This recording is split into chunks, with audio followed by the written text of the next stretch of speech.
본 방송에서 제공하는 투자 정보는 투자 판단에 대한 조언입니다. 방송에서 제공하는 주식의 가치, 가격 상승 및 하락에 대해서는 방송사에서 보장하지 않습니다.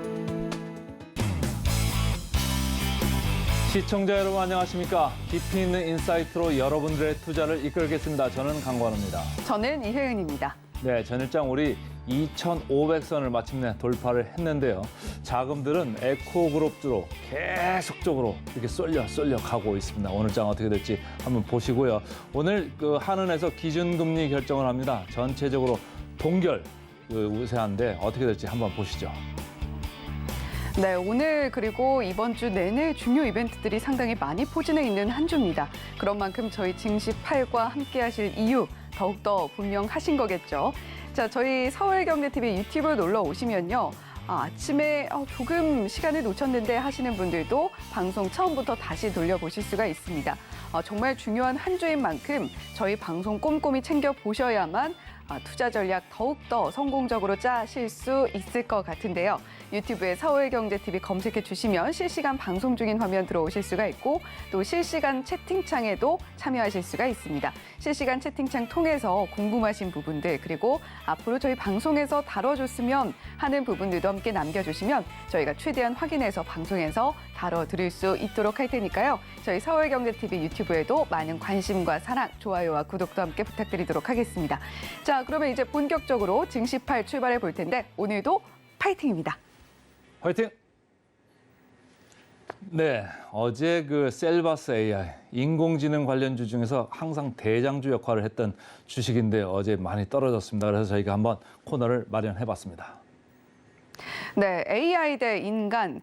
요즘에는 테마들이 정말 좀 많다라고 생각이 느껴질 정도로 요즘에 물론 2차 전지가 단연 강하긴 합니다만 올 초부터 정말 테마 장세다라고 할 정도로 많은 테마가 시장을 스쳐 지나갔습니다. 그중에 하나가 또 AI였을 것 같은데요. 자, 이렇게 주가가 급등이 나왔다가 또 조정을 크게 받고 있는 테마들 어떻게 좀 따라가도 될지 챗GPT에게 질문을 해봤습니다. 오늘 챗GPT에게 구체적으로 어떤 질문을 던져봤는지 화면 통해서 만나보시죠. 네, 챗GPT에게 이렇게 물어봤습니다. AI 관련주, 로봇주가 급등 후에 조정이 나오고 있는데 우리는 어떻게 대응 방법을 좀 짜가야 될까라고 챗GPT에게 물어봤더니 이런 답변을 내놓더라고요. 자, 성장 종목들은 물론 그 성장성에 초점을 맞춘다라고 한다면 좋게 보이겠지만 당연히 불안정할 수 있는 가능성은 염두에 둬야 한다. 아무래도 성장세를 보고 그 기대감에 주가가 상승이 나오고 있는 것인 만큼 주가가 흔들릴 가능성은 얼마든지 있다라는 전제를 하고 있는데요. 주가 조정이 나온다고 한다면 급하게 우리가 매도를 결정하기보다는 보다 좀 장기적인 호흡으로 이 기업은 실제로 어떤지 어느 정도의 펀더멘트를 갖고 있는지를 좀 체크를 하면서 결정을 해야 된다라는 이야기도 함께 전하고 있습니다. 따라서 우리가 손실을 크게 보지 않으려면 다양한 기업들, 어떤 사업을 영위하고 있는지 체크를 하면서 다양한 기업에 분산 투자를 할 필요가 있겠고 그 방법이 결국에는 리스크를 축소하는 방법이 될 것이다라는 조언도 함께 건네고 있습니다. 자, 따라서 우리가 해야 될 일은 감정적으로 결정을 하기보다는 합리적인 판단에 근거해야 한다라는 아주 당연한 이야기까지 함께 덧붙이게 됐는데요. 자, 강관우 앵커님, 오늘 챗GPT가 AI, 로봇주 같은 급등이 나왔다가 급락하는 종목들에 대해서 건넨 조언 좀 어떻게 보시는지 궁금하네요. 전체적으로 원론적인 답변이고 그래서 대체적으로 한 B+ 이 정도는 이제 마음에 듭니다. 근데 네. 그냥 하나 묻고 싶은 게 있어요. 네. 집 혹시 구하러 다닐 때 어떻게 합니까? 정말 꼼꼼하게 물도 틀어보고 여기저기 또 발품을 좀 많이 팔아야 되죠. 몇 번이나 가보세요, 보통? 보통은 정말 기간 좀 길게 두고 한 달 동안 주말마다 좀 한 달 시간을 동안이나 가요? 네. 시간을 쓰는 것 많이 같습니다. 가네요. 네. 제가 볼 때는 주식 고를 때도 그렇게 좀 하시는 게 좋은데 AI 로봇 관련주도 좀 그렇게 좀 저는 좀 보셨으면 좋겠다 이런 생각을 하면서 이제 말씀을 좀 드리겠습니다. 최근에 AI 관련되는 리포트가 삼성증권에서 2월 달에 나왔습니다. 이게 이제 나온 리포트의 제목인데요. 인공지능의 한계를 극복하다 그래야 진정한 게임 체인저. 여기에 방점이 딱 찍혀 있는 거예요. 그래서 그때부터 주가가 상당히 고공권을 행진하다가 최근에 웬일인지 주가가 서서히 이렇게 밀리고 있습니다. 차트를 하나 보시면은 지금 셀바스 AI가 가장 이제 위에 있는데 최근에 엄청나게 빠지고 있어요. 어제 셀바스 AI 어땠어요? 상당히 무서웠죠. 무섭죠. 네. 공포감이 좀 느껴지죠. 네, 이 그래프만 봐도 그렇네요. 네, 그래프만 봐도 지금 고점 친 이후에 상당히 지금 떨어졌고 코난 테크놀로지도 마찬가지고 다른 AI주도 이렇게 좀 상당히 조정을 받고 있습니다. 그 다음 장 보시면은 AI 관련주도 그런데 로봇 관련주도 마찬가지예요. 이게 리포트가 나온 게 여기도 마찬가지로 삼성증권에서 나왔거든요. 그래서 삼성증권에서 나왔는데 로봇 관련주들도 국내 기업들이 계속적으로 이렇게 공격적인 투자를 하면서 여러 이슈가 나오면서 주가가 아주 셌습니다. 차트를 보시면은 주가가 SBB테크 뭐 리포트 하나 없어도 이렇게 날아갔었잖아요. 네. 최근에 주가 하락 폭을 보세요.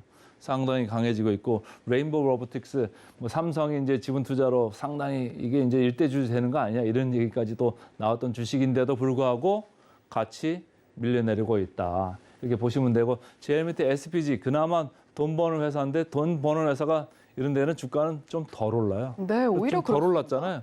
덜 오르고 덜 빠지고는 있는데 어쨌든 가치는 빠지고 있습니다. 그래서 전체적으로 보시면 좋고 자 고점 대비 얼마나 빠졌을까요? 적게는 17%, 많게는 38%까지 빠졌고요. 어제 셀바스 AI가 급락을 계속하면서 네. 35%까지 이렇게 빠졌고 뭐 레인보우 로보틱스도 20% 이렇게 빠져 있습니다. 그래서 여러분들이 조금 이제 생각이 많아지실 것 같은데 그래서 제가 좀 정리를 해봤습니다. 리포트들을 제가 좀 많이 찾아봤어요. 근데 보면은 여기 영어로 이렇게 써 있습니다. Not rated. 저 밑에도 그렇죠. 셀바스 AI도 not rated. 이쪽 SPG도 not rated. not rated가 뭐냐면 의견이 없다는 얘기예요. 아니 증권사들이 이렇게 리포트 열심히 써놓고서 의견이 없다고 이렇게 의견을 내면은 이게 무슨 의견일까요?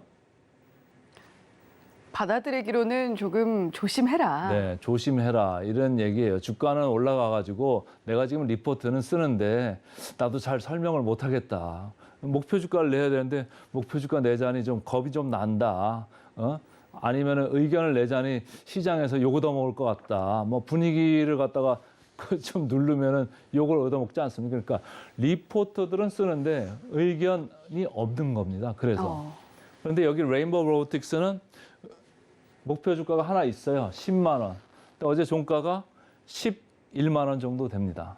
그래서 어제 종가 대비해서도 지금 목표 주가는 그나마 좀 나와 있는 게 아주 세게 부른 게 있는데 그나마도 10% 더 내려가야지 지금 목표 주가에 맞는다. 우리가 이제 삼성전자나 다른 기업들 얘기할 때 목표 주가 제가 계속적으로 센티멘탈, 펀더멘탈 콘에서 말씀을 드리잖아요.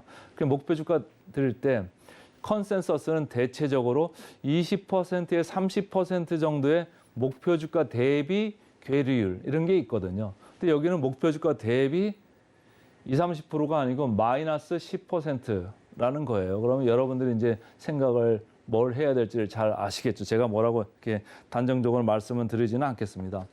그 다음 이제 화면을 보시면은 셀바스 AI가 주가가 떨어진 이유가 여기 바로 있습니다. 이게 공시가 났어요. 네. 셀바스 AI가 보면은 자금 조달의 목적 4번 보시면은 채무 상환 자금 19억 이렇게 조달을 한 거예요.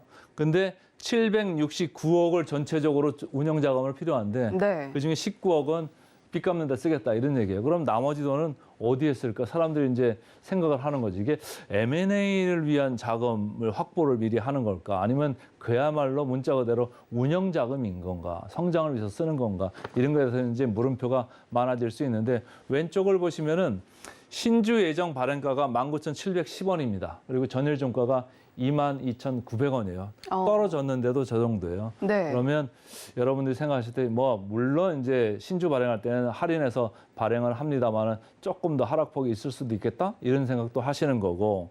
그다음에 주지가치 희석 제일 밑에 파란 줄을 보면 전체 주식수 대비해서 17.8%를 주식을 발행하는 겁니다. 구주주 우선 배정이기 때문에 어차피 구주주들이 원하면은 이제 그만큼 받을 수 있는 건데 주식 수가 늘어나면 주당 주가는 떨어지게 돼 있습니다. 17.8%만큼 강제적으로 떨어지게 돼 있죠. 그래서 희석이 이렇게 발생을 하는데 이게 좋은 데 쓰면은 주가가 더 올라갈 수 있는 거고 네. 그렇지 않고 진짜 버티기나 운영자금 뭐 이런 데 쓰면은 주가는 좋을 게 없거든요. 성장을 하기를 원하면서 주가를 저렇게 올려놨었잖아요. 그렇죠. 그럼 성장을 해줘야 되는데 성장 전략하고 맞자 들어가지 않으면은 주가는 좀 밀려 내려갈 수 있다. 이런 걸 이제 보시면 되고 아까 제가 물어봤을 때 좀 무섭다고 그랬잖아요. 그렇죠. 그래서 여러분들이 여러 가지 생각들을 할 것 같아요. 그다음 질문들을 보시면 제가 몇 개를 좀 생각을 해봤어요.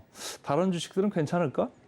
지금 팔아야 되나? 지금이라도? 뭐 이런 생각을 좀 할 수가 있는 거고 또 제가 세 번째가 아주 중요한 얘기인데 유증할 회사가 그러니까 유상증자를 해서 자금을 더 당길 회사들이 더 나오지 않을까? 이런 생각들을 할 수도 있겠다 이런 거예요. 그래서 제가 사실은 여기서 뭐 다 하는 말씀을 못 드린다면 제가 숫자들을 작년 재무제표를 다 이렇게 봤어요. 봤더니 여전히 영업 적자인 회사들이 여러 군데가 나오고 있습니다. 그리고 매출 규모도 아직도 턱없이 부족한 회사들이 아주 많아요. 근데 주가는 어떻습니까? 주가는 이미 뭐 하늘을 찔러가지고 너무너무 높은 주가에 가 있기 때문에 대주주 입장에서 어떻게 하면 좋겠습니까?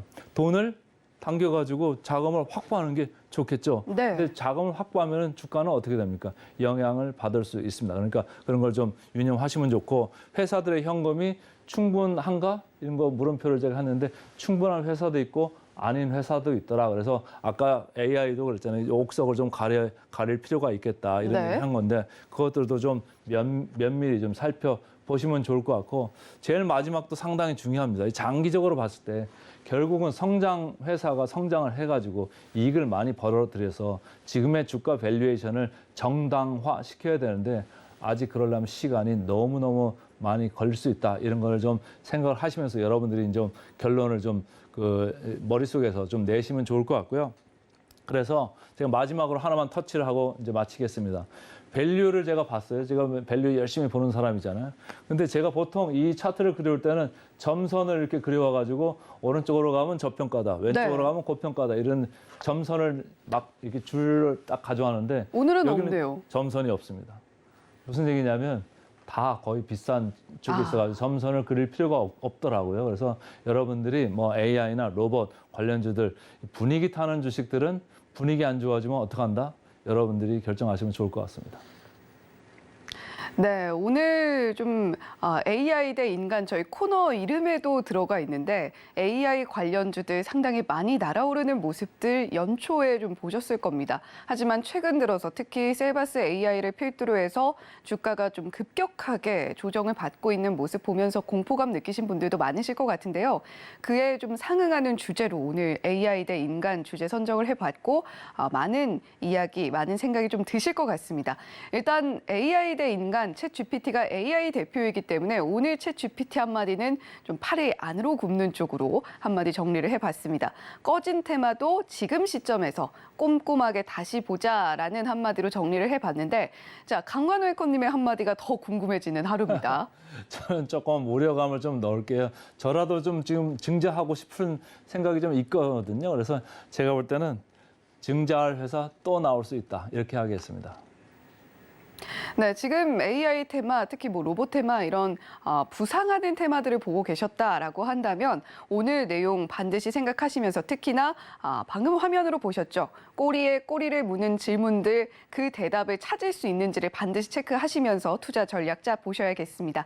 자, AI 대 인간 오늘은 부상했던 테마주들 과연 어떻게 대응해야 될지 이 이야기를 주제로 이야기 나눠봤고요. 잠시 후에 리포트 전해드리는 시간으로 다시 돌아오겠습니다.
네, 오늘도 장 전에 챙겨보면 좋을 리포트들 두 종목 가지고 왔습니다. 이혜은의 이건 꼭 시작해 보도록 하겠습니다.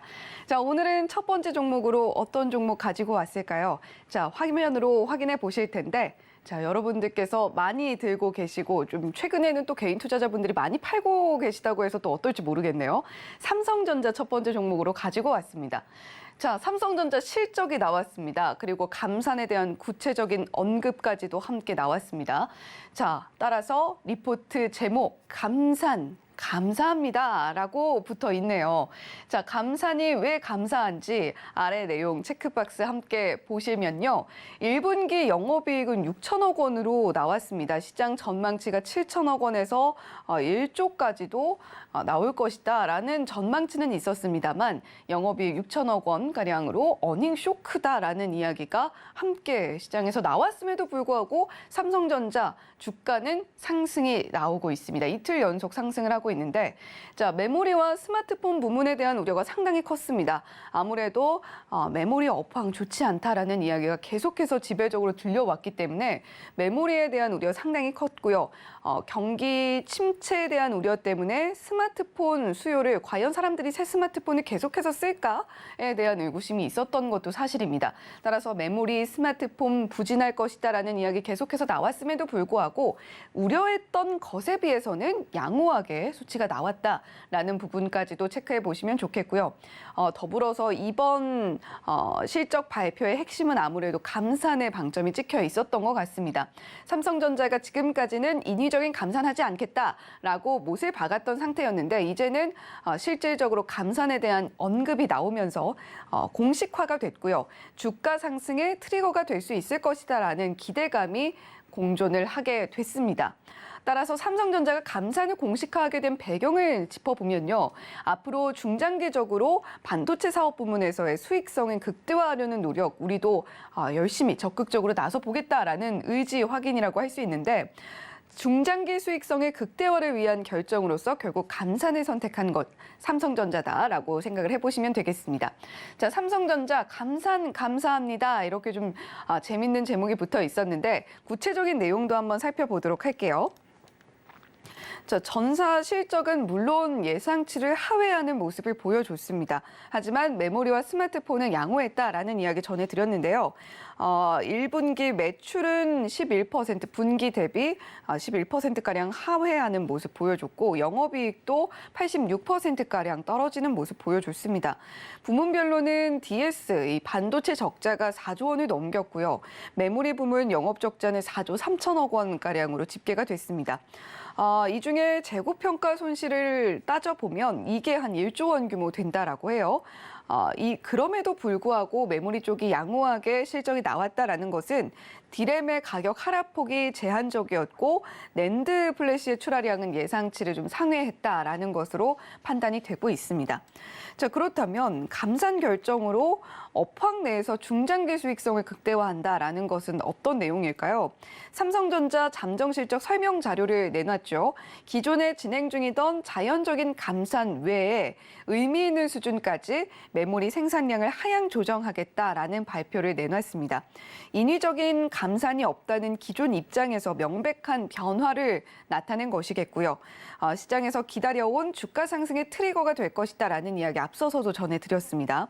삼성전자 감산 결정으로 내년 디램 쇼티지 발생 가능성 더 높아진다라고 보시면 되겠는데, 아니 쇼티지가 발생하는데 왜 좋아라고 물어보신다면 디램 낸드 플래시 가격은 수요 원하는 사람들이 많을수록 가격이 좀 더 올라가게 됩니다. 삼성전자 입장에선 당연히 좋을 수밖에 없겠죠.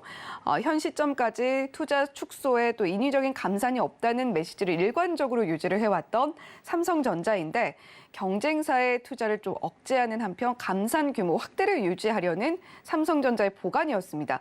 하지만 그럼에도 불구하고 업황에 대한 확신이 들지 않는 삼성전자, 결국에는 감산이라는 결정을 내리게 된 것이고 중장기 수익성 극대화를 위해서 이런 결정을 내릴 수밖에 없었다라는 것이 시장의 전망입니다.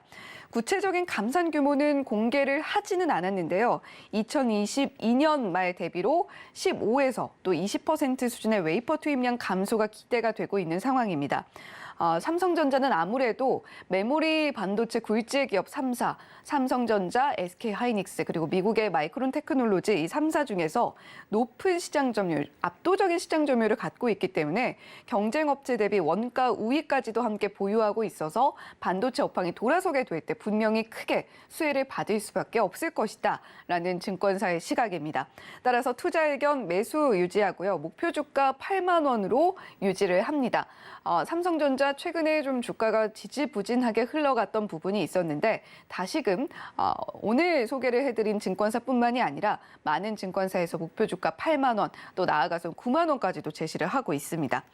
자, 이렇게 첫 번째 종목으로 삼성전자 짚어봤고요. 두 번째 종목도 화면으로 바로 만나보겠습니다. 네, 이번에는 세이트리온입니다. 이 종목도 요즘 좀 관심 갖고 계신 분들 많으실 것 같아요. 최근에 다시 주가가 좀 꿈틀거리고 있는 세이트리온인데 제목은 이렇게 붙어 있습니다. 본격 호실적 구간에 진입하고 있다. 모멘텀은 연중무휴라고 붙어 있는데 자, 세이트리온 헬스케어양 바이오시밀러 매출이 상당히 늘어날 것으로 보입니다.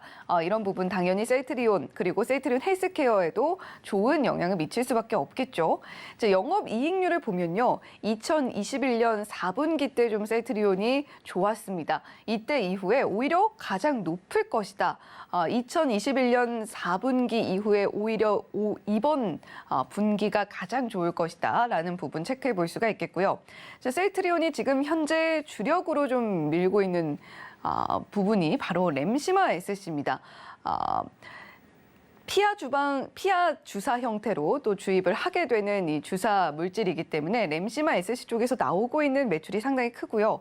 유플라이마라는 또 약제가 있는데 유플라이마 같은 경우에는 미국에서 5월부터 또 판매가 시작이 될 것이라고 합니다. 이런 부분에 힘입어서 세이트리온 실적 조금 더 기대감 가져볼 만하다라는 내용이고요. 자, 물론 세이트리온에 대해서 시장에 우려 섞인 시선은 여전히 상존하고 있습니다. 하지만 이런 우려를 싣고 앞으로 수익성 더 올라갈 것이다 라는 내용까지 함께 살펴볼 수가 있었습니다. 자, 세이트리온도 자세한 내용 살펴보면요. 1분기에는 컨센서스에 부합하는 호실적의 기대가 된다라는 이야기 살펴볼 수가 있습니다. 1분기 연결 매출액 그리고 영업이익 보면요. 전년 동기 대비 10.2%가량 그리고 43.6%가량 상승 추정이 되고 있습니다. 최근 상향된 시장 컨센서스에 부합하는 호실적이 기대가 된다라고 하는 세이트리온이고요. 또 3월 공시가 나왔죠. 세이트리온 헬스케어양 바이오시밀러 공급 규모 20%가량 늘어난다라는 부분도 체크가 가능합니다. 이 공급 계약 규모 중에 가장 큰 규모로 바이오시밀러 매출의 유의미한 성장이 예상이 되고 있는 세이트리온이고요. 공시된 공급 품목 중에서는 램시마 SC의 비중이 가장 높은 것으로 파악이 되고 있습니다. 자, 램시마 SC 다시 한번 설명을 드리면 세이트리온의 자가 면역 질환 치료제인 램시마의 피하 주사형 제제다라고 보시면 되겠습니다. 램시마는 바이오시밀러라고 보시면 되겠고요. 장질환, 류마티즘 관절염, 자가 면역 질환 치료제로 좀 다방면으로 사용이 가능한 약제다라고 보시면 되겠습니다. 자, 거기다가 유플라이마에도 기대감이 깃들고 있는 상황인데 유플라이마는 5월 중에 미국 FDA 승인이 예상되고 있고 당초에는 물론 작년 말쯤에 허가가 이루어질 것이다라는 이야기가 있었습니다만 이제 FDA 실사 과정에서 나왔던 지적사항을 개선을 하면서 그 이슈는 불식이 됐고요. 5월 달에는 별 문제가 없으면 승인이 이루어질 것이다라는 이야기가 나오고 있습니다. 유플라이마 같은 경우에는요. 크론병, 배가 굉장히 또 자주 아프고 이런 병이라고 하는데 유전병이라고 합니다. 이런 장질환 치료제로서 기능을 하게 될 것으로 보이고 고농도의 한 달 동안 상온 보관도 가능하고요. 투여 횟수도 적어서 환자들의 만족감이 상당히 높다라는 점에 역시 리포트 주목을 하고 있습니다. 자, 따라서 미국에서도 유플라이마가 판매를 시작하게 되면 실적에 반영이 될 거고요. 그리고 유럽에서도 지금 호응을 얻고 있는 상황이기 때문에 유플라이마에 대한 기대감도 상당히 커 있는 상황입니다. 자, 따라서 세이트리온에 대한 투자 의견 매수 유지하고요. 목표 주가는 22만 2천 원 제시하고 있습니다. 지금 수익성 좋은 품목들의 매출이 본격화될 것이다 말씀드렸던 램시마 SC, 유플라이마까지 좀 보시면 되겠고 하반기 이후에 이어질 신규 바이오시밀러 허가 그리고 출시 스케줄까지 봤을 때 모멘텀 풍부한 셀트리온이다라고 체크해 보시면 되겠습니다. 지금까지 이혜은의 이건 꼭 전해드렸고요. 잠시 후에 오늘의 일면 헤드라인으로 다시 찾아뵙겠습니다.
네, 오늘 또 중요한 일정에 맞춰서 오늘의 일면 헤드라인 짚어보는 시간입니다. 과연 전문가는 장 전의 뉴스들을 어떤 시각으로 바라볼지 오늘은 SC 글로벌 센터의 김선규 소장님과 함께하면서 짚어보도록 하겠습니다. 소장님 어서 오세요. 안녕하세요. 네, 오늘 힘차게 인사를 해주시는데 자, 오늘 일면 헤드라인도 힘차게 한번 만나보도록 하겠습니다. 어떤 헤드라인 가지고 오셨을지 화면으로 만나보시죠. 네, 오늘의 헤드라인입니다. 기준금리 변곡점 만나 금통이 또 동결 무게라는 헤드라인인데 자, 이제 금통이 이번 주에 또 그리고 지금 현재 동결을 할 것이냐 아니면 추가적으로 미국의 스텝을 좀 따라갈 것이냐 이런 이야기가 많이 나오고 있는데 일단은 지금 동결 쪽에 무게가 잡히고 있는 것 같아요. 네, 그렇습니다. 지금 현재 보면은 여기 11일에 한국은행 금통위가 이제 오늘이죠. 오늘 이제 이 금통위 진행하는데 현재 실리콘밸리은행 그러니까 SVB 사태 때문에 지금 봤을 때는 이런 금융 불안으로 인해서 대부분의 전문가가 거의 다 금리는 동결될 거라는 그런 가능성에 더 무게를 싣고 있습니다. 그리고 네. 지금 연준의 최종 금리 수준이 5.1이라 그랬는데 지금 한 5.25% 정도 여기에서 이제 거의 끝날 거라고 보고 있는 거죠. 그렇기 때문에 이제 앞으로 금리 인상 부담도 이제는 조금은 더 약해지지 않을까 이렇게 보고 있고 그다음에 이제 지금 단 여기에서 우리가 주의해야 되는 거는 이 갑작스럽게 오펙 플러스가 감산을 들어간 이런 것들이 있기 때문에 그렇죠. 그래서 이제 국제 유가 흐름이라든가 이제 그다음에 우리나라 국내에 있는 부동산의 흐름 이런 것들이 조금 그 금리의 경도를 변동할 그런 가능성이 있다 이렇게 보시면 되겠습니다. 네. 자, 오늘 금통위 진행이 되고 또 이번 주에 미국 CPI 발표 앞두고 있고 거기다가 오펙 플러스의 감산 결정에 참 여러 가지 체크해야 될 이슈가 많은데 일단 하는 입장에서는 SVB 사태 촉발로 인해서 연준의 스텝이 조금은 주춤하게 된 부분들이 오히려 고민을 좀 덜어줄 수 있는 부분도 될 수 있을 것 같습니다. 자, 그렇다면 이 뉴스를 투자자의 입장에서 볼 때 주목해야 될 투자 키워드 어떻게 좀 잡아볼 수 있을까요? 네, 지금 가장 중요한 건 결국은 이 오늘의 키워드 한마디로 얘기해서 이제 오리무중인 지금 시장 상황. 그러니까 여기에서는 조금은 쉬어가는 것도 방법이다라는 거죠. 그래서 네. 지금 봤을 때 금리는 과연 동결할 것인가에 대한 게 가장 큰 이슈라고 보시면 되겠습니다. 지금 봤을 때 그 동결 가능성이 사실은 가장 큰 이유가 지금 그야말로 증시하고 그다음에 그 다른 경제 시장 상황들이 도저히 앞이 보이지 않기 때문인데요. 지금 여기 보시면은 이번에 4월 금통위 기준금리 결정이 전부 전원이 동결 얘기했어요. 지금 증권사에서 그 각각의 그 애널리스트들이 얘기한 건데 네. 전부 다 지금 이렇게 동결로 무게를 잡고 있습니다. 그렇게 보시면 되고요. 그래서 지금 현재 근데 재밌는 거는 미국이랑 한국은 현재 경제 상황이 상당히 달라요. 예. 그렇기 때문에 여기에 대해서 우리가 봐야 되는 게 우리는 결국은 이제 미국의 정확히 연준이 금리 인상을 하면은 거기에 따라가는데 지금 여기에서 봤을 때는 이 연준이 그동안 인위적으로 금리 정책을 끌어왔다. 쉽게 얘기해가지고서는 우선은 유가를 잡기 위해서 상당히 빠른 시간 내에 강하게 이제 인플레이션을 잡기 위한 금리 인상을 단행을 한 거죠. 네. 그래서 여기에 왔는데 이게 이제 한계점, 즉 임계점에 다다랐기 때문에 그로 인해서 조금 쉬어갈 수밖에 없는 상황에 도달했다라고 보시면 되겠습니다. 현재 여기 보면은 이제 미국이 인위적인 금리 상승으로 인해서 이번에 SVB 사태 같은 게 벌어졌거든요, 사실은. 그쵸. 그렇기 때문에 이제는 더 이상 올리는 게 그럼 조금 쉬어가야 되는데 만약 여기에서도 강하게 드라이브를 걸고 가면 그때부터는 이제 지난번에 말씀드렸던 것처럼 이제 그 개인의 신용이라든가 또 다른 부분들 혹은 부동산 같은 데서도 역시 좀 어느 정도 좀 균열이 갈 수 있는 상황입니다. 그래서 이런 부분을 좀 지켜봤을 때는 당분간 그리고 5월에 있는 FOMC도 아마 그 베이비 스텝으로 가지 않을까라고 예측을 하는 가운데 있고요. 그래서 여기 특히 재밌는 거는 이게 이제 그 블룸버그에서 전 세계 중앙은행들이 앞으로 어떻게 할 것인가를 기사로 어제 나온 게 있었어요. 네, 알록달록하네요. 네, 그래서 여기 보시면은 파란색이 금리가 더 올라간다. 그 다음에 회색은 변화 없다. 그 다음에 노란색은 금리가 내려간다. 이렇게 돼 있습니다. 그래서 우리나라를 보면 여기서는 금리 변동이 없다라고 돼 있죠. 그래서 보면은 캐나다, 러시아, 그 다음에 우리나라, 일본, 인도 정도는 대충 금리를 이 정도에서 동결할 확률이 높다. 이렇게 지금 나와 있고요. 오히려 이제 중국 같은 경우는 이제 경기 부양을 위해서 금리를 낮추고 더 많은 그 양적 완화 그리고 이제 유동성의 정책을 펼 확률이 높다라는 게 현재 이 자료가 말해주고 있습니다. 네. 자, 지금 뭐 이렇게 화면으로 보게 되니까 각국이 이제 통화 정책을 어떻게 좀 설정을 할 것인지에까지도 저희가 한눈에 좀 바라볼 수 있었던 것 같습니다. 자, 그렇다면 시장에서는 한국의 최종 금리를 어떻게 좀 전망하는지도 저희가 좀 살펴봐야 될 텐데, 자, 어떻게 좀 될까요? 저희 시청자 여러분들도 많이 궁금해하실 것 같아요. 지금 일단 아까 드렸던 그 기사의 내용들, 그 블룸버그 통신 같은 경우는 동결 역시 가능성이 높다고 보고 있고, 네. 그래서 이제 그 16명의 그 블룸버그 통신의 전망 위원 중에서 15명은 지금 여기에 대해 가지고 그 한국은행은 금리를 동결할 거다 이렇게 지금 예상을 하고 있습니다. 그런 가운데 지금 여기 보시면은 한미 기준금리 추이가 이렇게 딱 나와 있죠.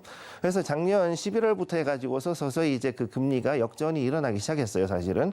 그 전에부터도 이제 계속하면 올라가면 따라가는 식으로 해가지고 갔는데 이렇게 해서 가다가 결국은 이제 정확히 말씀드리면은 이 금리 역전이 일어난 게 대략 7월이죠. 7월부터 해가지고서 미국 금리가 계속 올라가니까 거기에다가 따라가다가 어느 시점부터는 이제 우리도 여기서는 더 이상 금리를 올리지 않는다로 정해놓은 상황입니다. 네. 네, 그래서 이걸로 봤을 때 이창용 한국은행 총재가 이미 작년에 일시적으로 한미 금리 역전은 어느 정도 용인을 해야 된다라는 그런 이미 발언을 했었거든요. 그러니까 이 부분에 대해서 상당히 저는 좀 주의를 하고 있고, 그래서 이걸로 봤을 때 지금의 금리 역전 상황 그래도 어느 정도 한국은행의 입장에서는 충분히 예상하고 있는 그런 범위다 이렇게 보시면 되겠습니다.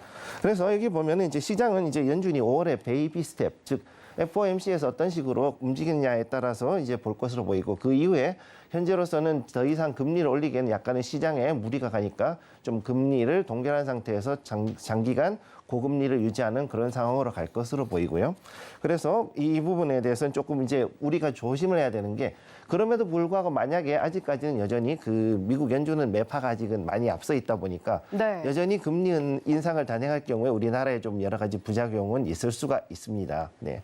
그래서 여기 보면 이제 이 부분 때문에 사실 그 많은 그 미국 내에서는 지금은 이 전문가들이 이렇게 해가지고서는 이번에는 금리 동결이라고 얘기를 하고 있지만은 최종 금리에 대해서는 지금 엇갈리고 있는데요.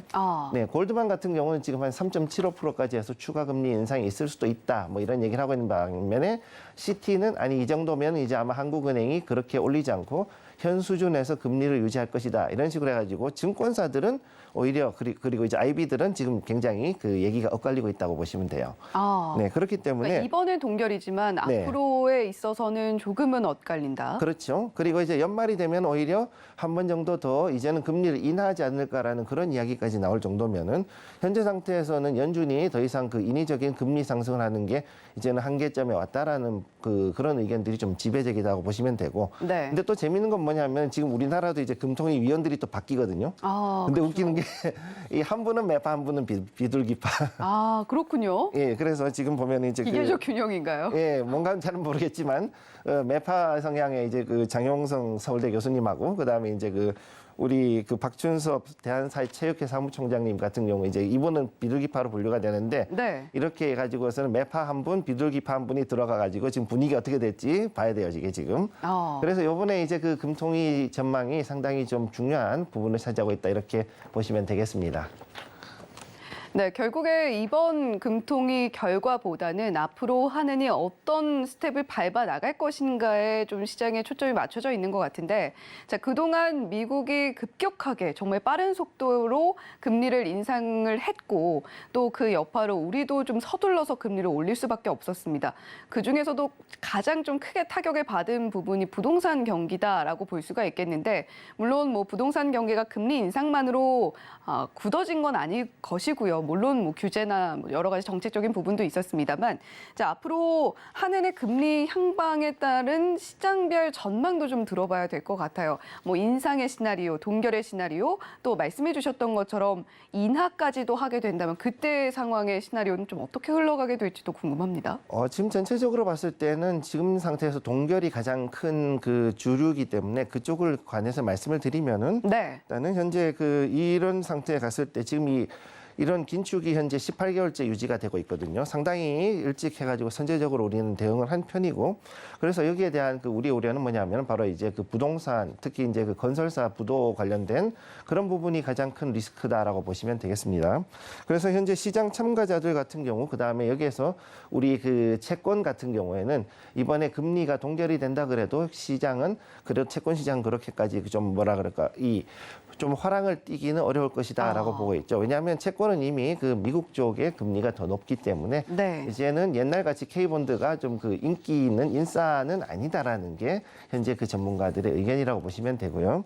그다음에 지금 현재 이렇게 해가지고 시장은 분명히 동결을 예상을 하고 있는데, 만약 여기에서 이제 그 회의하는 가운데 만약에 이 이상용 총재께서 한데 아이가 아무리 봐도 자꾸 만약에 미국이 금리를 올리게 되면은 우리도 결국은 따라가야 되지 않겠는가, 아니면 혹은 지금 현재 인플레이션이 그래도 높은 편이니까 이거 좀 잡아야 되지 않겠는가. 즉 아직은 우리나라가 그 인플레이션이 4%대이기 때문에 다른 그 글로벌 국가들에 비하면 상당히 좀 안정적인 수준임에도, 네. 그럼에도 불구하고 지금 만약에 이렇게 지금 물가가 쉽게 안 잡힌다 그러면은 금리 인상을 할 수 있거든요. 그러면 이런 경우는 또 이제 시장이 한 번 더 출렁할 수 있는 그런 상황이 온다고 보시면 되겠고요.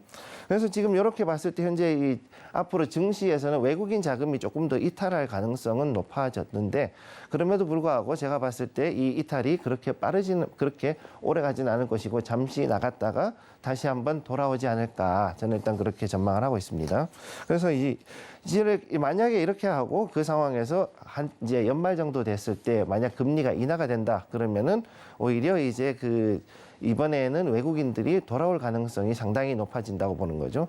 그 시점이 됐을 때는 우리나라 증시도 오히려 지금부터 해가지고 이미 패시브 자금이 상당히 몰리고 있는데 더 많은 자금이 들어올 거다라고 보고 있습니다. 네, 인상이냐, 동결이냐, 인하냐, 그 시나리오에 따른 자금, 수급에 대한 이야기까지 김성규 소장님께서 풀어주셨습니다. 그중에서도 뭐 동결이 일단은 가장 유력하기는 하고요. 자, 그렇다면 금리 이야기가 나올 때 우리가 보통 뭐 금융주들 많이 보잖아요. 뭐 은행주, 보험주 뭐 이런 것들 많이 보는데, 자, 지금 어쨌거나 금리에 대한 이야기를 하고 있기 때문에 수혜 섹터도 좀 짚어봐야 될 텐데, 각각의 그 금융주 안에서의 세부적인 섹터에 따른 대응은 좀 어떻게 해 나가면 좋을지도 궁금해지네요. 네, 일단 금융 관련주들이 이제 아무래도 금리 영향을 가장 많이 받는데, 일단 세 개로 갈라 좀 보시면 됩니다. 지금 여기 이베스트에서 나온 자료를 보시면은 지금 현재 12개월 전까지 했을 때 이제 은행업이 가장 피해를 많이 봤죠. 지금 주가 수익률이 굉장히 떨어졌어요. 네. 그랬는데 이제 지금 갈수록 서서히 조금 이제 올라갔다가 내려갔다가 이제 등락을 거듭하고 있는 가운데 있는데, 지금 여기서 지금 재밌는 건 뭐냐 하면은 전체적인 금융주들이 한바탕 조정이 끝나고 이제 조금 바닥을 고르고 있는 자리라는 게 되게 재밌는 그런 포인트라고 보시면 되겠습니다. 네. 근데 은행 관련주들 같은 경우는 이제 금리 동결하고 주택담보대출, 주담대 금리 인하 때문에 조금 이제 숨을 고르고 있는 상황이고요. 근데 이 부분에 대해서는 지금 현재 주담대 그 금리를 지금 인위적으로 조금 낮추는 과정이 있다 보니까 아무래도 조금 수익성 악화 부분이 좀 나올 수 있는 거, 요거 기억해 두셔야 되고, 그 다음에 지금 그 가장 무서운 게 건설사 디폴트거든요. 그렇죠. 그러니까 그 PF 자금들이 이 은행들에 지금 상당히 많이 하고 있는데 이 부분에 대한 악재가 있기 때문에 이건 조금 조심을 하셔야 될 걸로 보이고, 그다음 두 번째로 이제 그 증권 섹터를 보시게 되면 증권은 꽤 재밌습니다. 여기는 금리 동결로 인해서 직접적인 수혜를 어느 정도는 받을 수도 있는 종목으로 가고 있고요. 그래서 여기에 보면은 금리 그 동결 시에는 이 한미 금리 격차가 좀 더 커지기 때문에 증시에서 일시적으로 자금이 이탈할 가능성이 있어요. 외국인들은.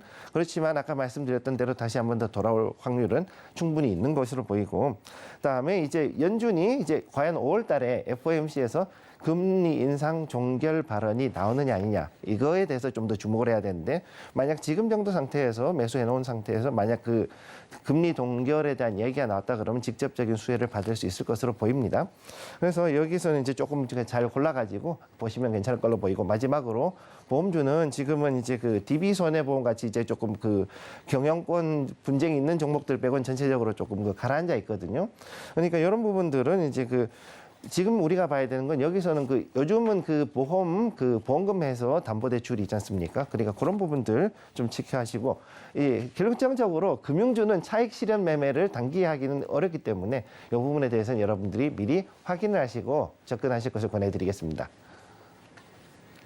네, 이번 금통일 일정과 같이 우리 김선규 소장님과 함께 상세한 이야기를 나눠봤습니다. 소장님, 오늘 말씀 고맙습니다. 감사합니다.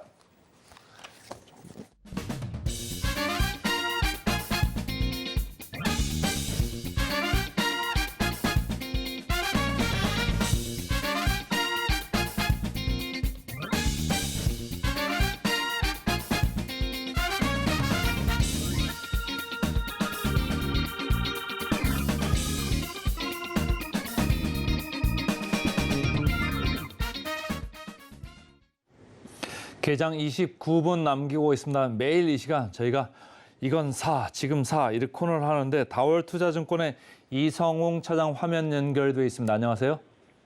네, 안녕하십니까. 자, 오늘 두 종목 들어봐야 되는데 첫 번째 뭔가요? 첫 번째는 좀 대형주 중에서 하나 골랐는데요. 바로 이제 현대차 말씀을 좀 드리도록 하겠는데, 지금 뭐 이 중소형 코스닥 시장 굉장히 화랑이죠. 근데 뭐 어떻게 보면은 이 좀 너무 많이 좀 오른 상태에서 약간의 차익 부담이 있는 걸 본다고 하더라도 이 포트에서 대형주 정도 하나는 좀 편입해도 괜찮지 않을까라고 생각해서 이제 현대차를 좀 가져왔는데요. 우선 그 1분기 지금 영업이익 추정치 3조 원 이상까지도 지금 추정이 나와주고 있고, 매 분기마다 3조 원 이상까지는 나와주고 있는 게 지금 이제 현대차에 대한 이 전망치다라고 말씀드릴 수 있겠고요. 뭐 그런 점에서 그 전에 어떤 수요에 대한 불안감 때문에 현대차의 주가가 약간 정체되어 있던 상황이 좀 있는 상태에서 현대차의 추정치의 뭐 증가와 함께 지금은 현대차에 대한 매수 관점을 한번 접근해도 괜찮지 않을까라고 생각이 되고 있고, 지금 뭐 삼성전자도 실적 발표한 이후에 어떤 그 실적 안 좋았지만 주가에 대한 기대감은 좀 기저효과와 함께 크죠. 근데 이제 현대차 같은 경우는 실적 중심으로 간다는 점에서 봤을 때 현대차 대형주 안에서도 포트로 편입해도 괜찮지 않을까라고 생각되고요. 역시 이 3조 원에 대한 실적은 뭐 역시 뭐 도매에 대한 판매 부분의 개선도 있지만 여러 가지 요소가 다 우호적으로 좀 작용을 하고 있다라고 생각이 됩니다.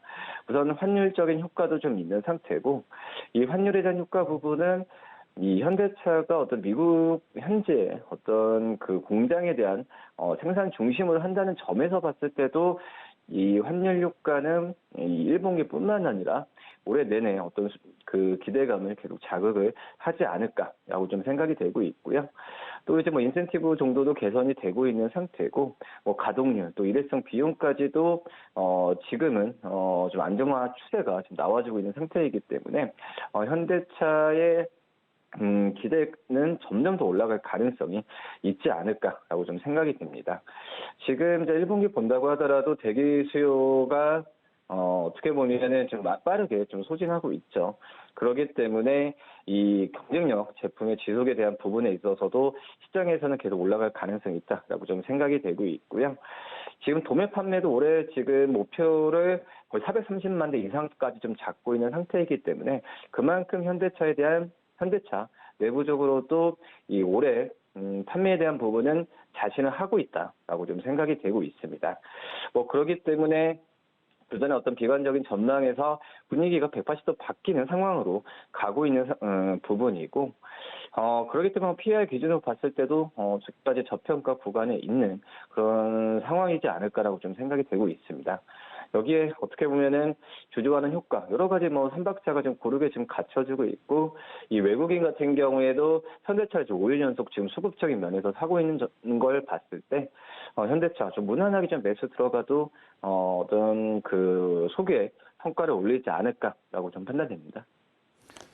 재미있는 거는 뭐 테슬라는 계속적으로 가격 인하를 하고 있는데 현대차는 제값받기 하고 있지 않습니까? 근데도 이익이 참 잘 나가지고 PER, PBR 뭐 저평가용이 상당히 좋은데 가격 전략은 어떻게 볼까요? 지금 이제 증권사 같은 경우에도 제 적정 주가를 27만 원까지 좀 보고 있죠. 지금 이 치락 보고 있는데 1차적으로 20만 원 말씀을 드릴 텐데요. 20만 원 돌파했을 때 매도가 아니라 뭐 추가적인 매수 관점으로 접근을 하는 게 바로 이제 20만 원 이제 목표 주가라고 말씀드릴 수 있겠고요. 손절가는 한 17만 원 말씀드리도록 하겠습니다. 목표 주가 20만 원, 현대차 잘 들었고요. 그 다음 주식은 뭔가요? 두 번째 주식은 이제 원익 QNC 좀 말씀드리도록 하겠는데요. 최근에 이제 반도체, 뭐 장비 기업들 관심이 높은 상황이고, 역시 소재 기업들 같은 경우에도 이 관심을 둬야 될 때 아닐까라고 좀 생각이 됩니다. 이 원익 QNC 같은 경우에는 이제 쿼츠를 생산을 하고 있죠. 이 매출의 80% 이상을 이 쿼츠 쪽이 지금 나와주고 있는 상황인데, 어떻게 쿼츠 같은 경우에도 이 반도체 제조 과정에서 특히 식각 과정에서는 필수적인 요소입니다. 뭐 그렇기 때문에 이 원익 QNC가의 이 쿼츠에 대한 매출이나 여러 가지 부분에 있어서 이 반도체 업황의 뭐 바닥에서 올라오는 과정에서 충분히 수혜를 받을 수 있다라고 좀 생각이 되고 있고요.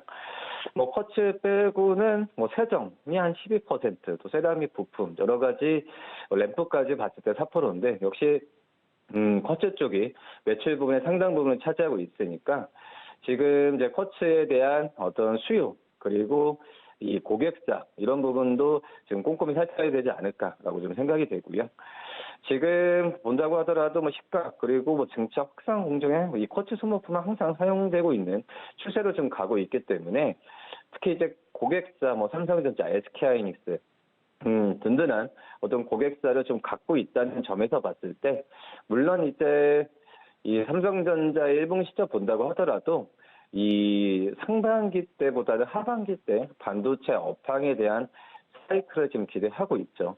뭐 그러기 때문에 원익 QNC 같은 경우에도 이 상반기 때보다는 하반기 때를 바라보면서 주가에 대한 매수 관점을 접근하는 게 맞다라고 지금 생각이 되고 있고요. 지금 어떻게 보면은 TSMC 뭐 이쪽에서의 원익 QNC도 좀 집중을 그전에 대만 고객사에서 이 TSMC만을 어떻게 보면은 고객사로 좀 집중하겠다는 전략을 가고 있는 상황인데 그런 점에서 봤을 때도 이 원익 QNC가 계속 지금 캐파에 대한 증설 부분을 투자를 하고 있죠. 뭐 그렇기 때문에 이 캐파 증설에 의한 우리나라 고객사뿐만 아니라 이 대만의 어떤 TSMC와의 이 관계나 이런 부분에 있어서도 신속하게 대응을 잘 하고 있다는 점도 지금 원익 QNC의 좀 장점이지 않을까라고 좀 생각이 되고 있습니다. 지금 구미 공장 뭐 증설 중에 있죠. 현재 3,600억 정도의 캐파에서 연말에는 4,000억 이상까지도 나온다는 그런 좀 증설에 대한 계획을 좀 하고 있는 상황이고요. 이런 점에서 내년에 쿼츠 매출액 같은 경우에도 이 올해 대비해서는 20% 이상은 늘어날 가능성이 좀 크다라고 좀 생각이 되고 있고, 우선 상반기 때에 실적에 대한 부진 부분은 어느 정도 예상이 됐던 상황에서 말씀드렸던 여러 요소들은 하반기 때를 겨냥한 그 부분이고 주가가 지금 하반기 또 내년에 어떤 실적을 땡기다는 관점에서는 지금 매수 관점으로 접근해도 무리가 없지 않나라고 좀 판단이 듭니다. 네, 가격 전략 짧게 듣고 마무리하겠습니다. 네, 목표 주가는 29,000원, 손절가는 24,000원 말씀드립니다. 자, 오늘 말씀 잘 들었습니다. 고맙습니다. 네, 감사합니다. 본 방송에서 제공해드리는 정보는 투자 판단에 대한 조언일 뿐 해당 종목의 가치와 수익률을 보장하지는 않습니다. 저희는 잠시 후에 개장 시황과 함께 실시간 특징 주가를 짚어드리는 증시 9를 통해서 다시 인사드리겠습니다. 시청해주신 여러분 고맙습니다.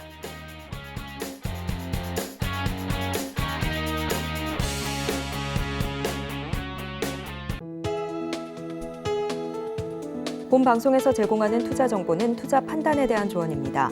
방송에서 제공하는 주식의 가치, 가격 상승 및 하락에 대해서는 방송사에서 보장하지 않습니다.